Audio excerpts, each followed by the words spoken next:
नस्ताइन। सबसे पहले तो मुराद सईद आपको और आपकी टीम को, ज़फ़र आपको, डीजी साहब आपको कि NHA के अंदर जो ये आपने इम्प्रूवमेंट्स किए हैं, मैं आप सबको खराज तहसीन पेश करता हूँ। जब लोग कहते हैं कि किधर है नया पाकिस्तान, तो ये है नया पाकिस्तान। मतलब कि एक मुल्क मॉडर्निटी की तरफ जा रहा है, डिजिटाइजेशन की तरफ, जो दुनिया जिस तरफ जा रही है, और फ्यूचर ये आप डिजिटाइजेशन का है। लेकिन उससे ज़्यादा जो इम्पोर्टेंट चीज़ है वो ये कि इसके अंदर एक ट्रांसपेरेंसी, ये ई-बिलिंग, ई-बिडिंग और फिर वो जो GIS मैपिंग, उससे ये होगा कि उससे तो आखिर में GIS मैपिंग से तो आप मॉनिटर कर सकेंगे। पहले तो फिज़िकल जाके इंस्पेक्शंस होती थी, अंग्रेज़ के ज़माने में तो घोड़ों पे जाता था। तो अब ये एक मॉडर्न टेक्नोलॉजी का ज़बरदस्त फ़ायदा ये होगा कि आप बिल्कुल मॉनिटर भी कर सकेंगे। लेकिन ये जो आपकी ई-बिलिंग, ई-बिडिंग, ये भी बहुत इम्पॉर्टेंट है, क्योंकि ये दोनों एरियाज़ ऐसे हैं जिसमें बहुत ज़्यादा करप्शन होती थी। करप्शन इस तरह के, एक तो बिडिंग के अंदर पहले से जिस तरह कॉन्ट्रैक्ट्स दिए जाते थे, वो एक बड़ा एक सेट सिस्टम बन चुका था करप्शन का। और फिर जो नुकसान होता था वो तो सिर्फ मुल्क को नुकसान होता था कि जो पैसा लगना होता था मसलन एक सड़क के ऊपर, उसका एक हिस्सा चला जाता था लोगों की जेबों में। सड़क भी सब स्टैंडर्ड बनती थी, उसका लोगों को नुकसान फिर से बनानी पड़ती थी, यानी हर तरह कौम को नुकसान होता था। और ये जब आप जितनी ट्रांसपेरेंसी टेंडर देने में और बिडिंग में लेके आएंगे, उतनी कम गुंजाइश हो जाएगी करप्शन की।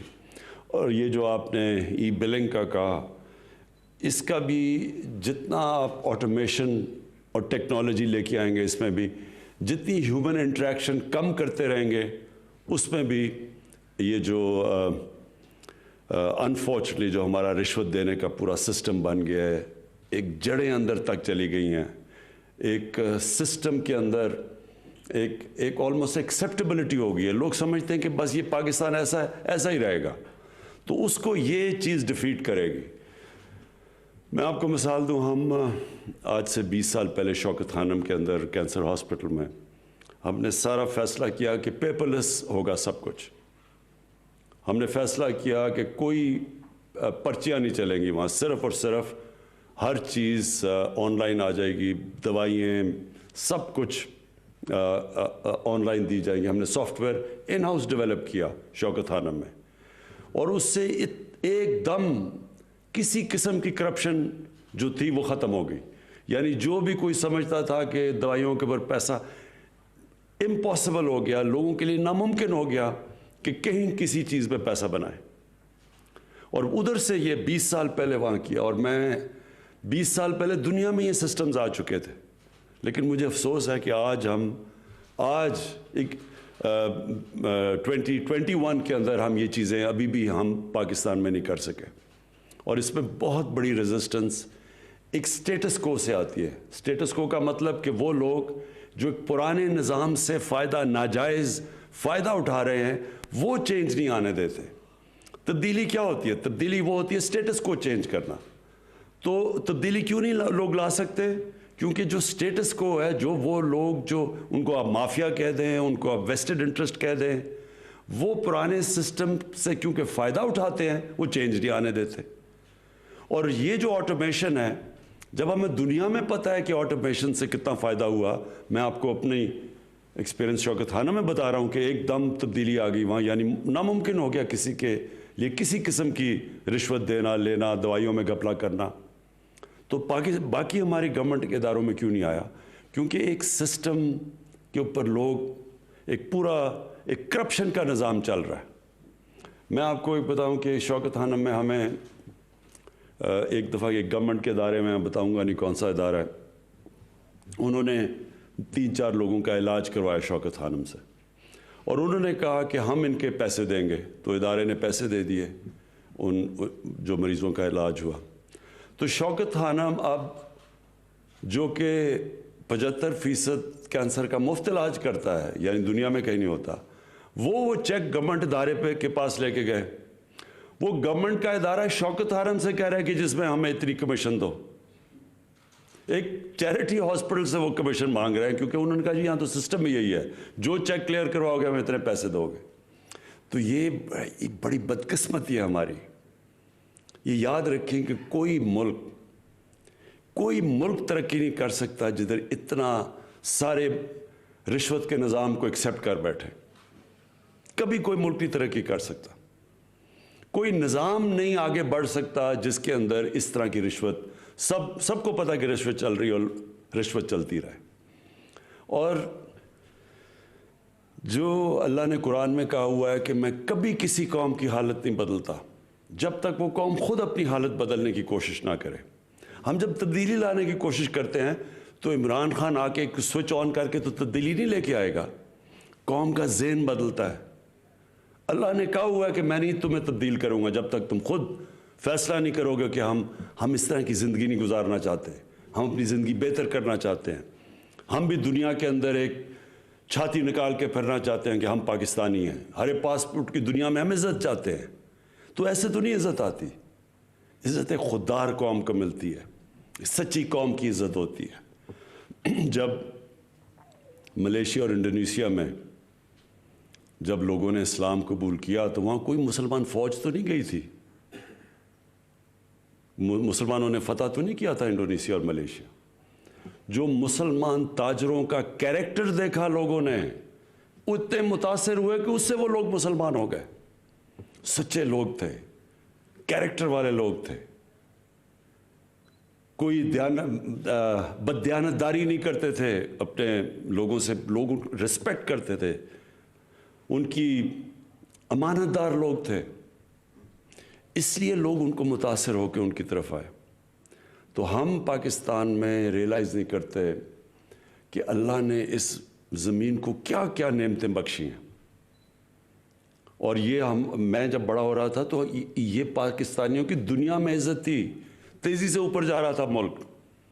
ये जब हमारा सदर गया अमेरिका तो अमेरिका का सदर उसको एयरपोर्ट लेने आया। जब वो गया बरतानिया तो क्वीन ने जिस तरह उसको रिसीव किया, रिस्पेक्ट थी एक दुनिया में, क्योंकि कौम तब एक लोग इस तरह जो एक कौम को जो आहिस्ता आहिस्ता हमारे सिस्टम्स गए, हमने सच्चाई से दूर हुए, रिश्वत एक्सेप्ट करनी शुरू कर दी, लीडर्स ने करप्शन शुरू कर दी।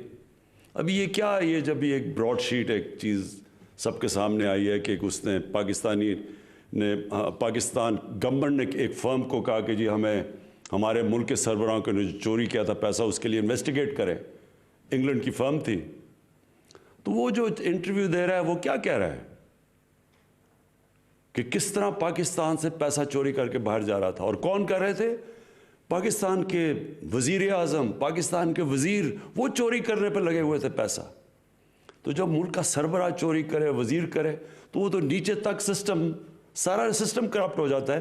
तो फिर तो NHA के अंदर हम नहीं कह सकते कि जनाब आप चीफ इंजीनियर ना पैसा बनाए और फलाना ना कॉन्ट्रैक्टर ना पैसा बनाए। तो सारा सिस्टम, जो सबसे बड़ा जुल्म करप्शन करती है एक मुल्क से, कि करप्शन को एक्सेप्टेबल कर देती है। अब बुराई को बुराई नहीं समझते हैं कि कोई गलत चीज़ नहीं हो रही। और इससे क्या होता है? करप्शन से सबसे बड़ी चीज़ क्या होती है? लोग बड़े अमीर हो जाते हैं। वो ब्रॉडशीट वाले ने कहा कि ये जो मैं थोड़ी थोड़ी चीज़ें देख रहा था कि एक पाकिस्तानी ने, और वो भी बता नहीं रहा कि हमारा पाकिस्तानी सियासतदान ने, सऊदी अरेबिया से लंदन के बैंक में $1 अरब भेजा। $1 अरब एक आदमी ने भेजा। तो लोग तो बहुत अमीर है यहाँ के हमारे, लेकिन मुल्क गरीब है, मकरूज़ है। मुल्क कर्जे पे गुजारा कर रहा है, लेकिन लोग ऐसे हैं जो लंदन के सबसे महंगी जगहों के ऊपर बड़े बड़े महलों में रह रहे हैं। मुल्क तब ऊपर जाता है जब एक मुल्क अमीर होता है। आज आप मगरब के लोगों को देख लें, मगरब के हुक्मरानों को, उनके पास देख लें कितना पैसा है, उनका रहन सहन देख लें, और एक मकरूज़ मुल्क के जो भी यहाँ जिन्होंने हुकूमत की, इनका रहन सहन देख लें और इनके पास पैसा देख लें। आपको लगेगा कि यहाँ दूध की नहरें बह रही हैं, और लगेगा वो गरीब मुल्क है जब आप उनके پرائم منسٹرز کو پرانوں کو دیکھیں کہ ان کو جب ان کا رہن سہن دیکھیں گے، وہ ان کے جب یونائٹڈ نیشنز میں جب گئے ان کے جاتے ہیں پرائم منسٹرز یا ہیڈ آف سٹیٹس UN کے اندر، تو وہ کتنا پیسہ خرچ کرتے ہیں، اور جو ہمارے یہاں سے ایک مقروض ملک میں جا کے کس طرح وہاں رہتے تھے، کس طرح پینٹ ہاؤس اور ہوٹل کے اوپر پورے جو سب سے مہنگے ہوٹلوں میں جا کے رہتے تھے. یہ ہے ہمارا مسئلہ. اور بدقسمتی یہ ہے کہ ہم جدھر سے شروع ہوا تھا ہمارا سویلائزیشن، جو ہم دیکھتے ہیں مدینہ کی ریاست، کیونکہ نبی صلی اللہ علیہ وسلم نے وہ ریاست بنائی تھی، تو جب وہاں دیکھیں تو کیا سب سے چیز سامنے آئی تھی کہ جو ریاست کے سربراہ تھے وہ سادگی میں رہتے تھے، کسی نے محلات نہیں بنائے، اپنے اوپر پیسہ نہیں خرچ کرتے تھے، جو پیسہ ریاست میں زیادہ آتا تھا اپنے غریبوں پہ خرچ کرتے تھے، قوم کو نیچے سے اوپر اٹھاتے تھے. فلائی ریاست بنائی انہوں نے. اور اس کے الٹا یہ دیکھیں کہ ہم نے یہ جو ملک کتنا ایک بڑی خواب تھی پاکستان کہ ہم نے بنانا تھا وہی مثالی اسلامی فلاحی ریاست، اور ہمارے پاس ہم کس طرف نکل گئے. اور اس کا نتیجہ سامنے ہے کہ جب تک ایک قوم واپس اس نظریے پہ نہیں جاتی جس کے لیے بنی تھی، اللہ کی برکت نہیں آنے لگی. تو میں مراد آپ کو اس لیے مبارک دیتا ہوں کہ یہ جو آپ نے قدم اٹھایا. دیکھیں آپ NHA میں جب شروع ہو جائے گا، سب سے زیادہ پیسہ تو سڑکوں پہ بنتا ہے، سب سے زیادہ کمیشنز تو سڑکوں کے اوپر بنتی ہے. تو یہ جب آپ اس کے اوپر اس طرف جا رہے ہیں ڈیجیٹائزیشن کے اوپر، اس کا مطلب کہ آپ نے مشکل ہو جائے گا لوگوں کے لیے پیسہ بنانا، ٹرانسپیرنسی آ جائے گی. اور یہ جب سب سے زیادہ ادارہ جدھر پیسہ بنتا تھا، جب ادھر سے چینج آئے گا تو انشاءاللہ باقی بھی. اب ہم جو اگلا ادارہ ہے FBR، سب سے بڑا چینج آئے گا جب FBR پوری طرح ڈیجیٹائز ہو جائے. اور وہ بھی تھوڑی سی بڑی ریزسٹنس آئی شروع میں، لیکن مجھے ابھی تک انہوں نے ڈیٹ دی ہوئی ہے، میں نے ان کو ٹائم دیا ہوا ہے کہ گرمیوں تک، جولائی تک FBR کے اندر مجھے ٹوٹل ڈیجیٹائزیشن چاہیے. اور انشاءاللہ تب آئے گی. آپ دیکھیں ٹیکس کلیکشن پاکستان میں کیسے اوپر جاتی ہے، اور جیسی ٹیکس کلیکشن جاتی ہے ہمارے ملک میں پیسہ آ جائے گا اپنے ان لوگوں، تعلیم پہ خرچ کرنا، اپنے غریب لوگوں پہ خرچ کرنا، اس کو فلاحی ریاست بنانا. ہمارا جو سب سے بڑا مسئلہ ہے کہ اپنے ہیومن ڈیولپمنٹ کرنا، انسانوں پہ پیسہ خرچ کرنا. قوم تو تب امیر ہوتی ہے جب اس کے انسان امیر ہوتے ہیں. اور جو ایک قوم کی پہچان تب ہوتی ہے کہ وہ کیسے اپنے سب سے غریب طبقے کو کیسے رکھتی ہے، کمزور لوگوں کو کیسے رکھتی ہے.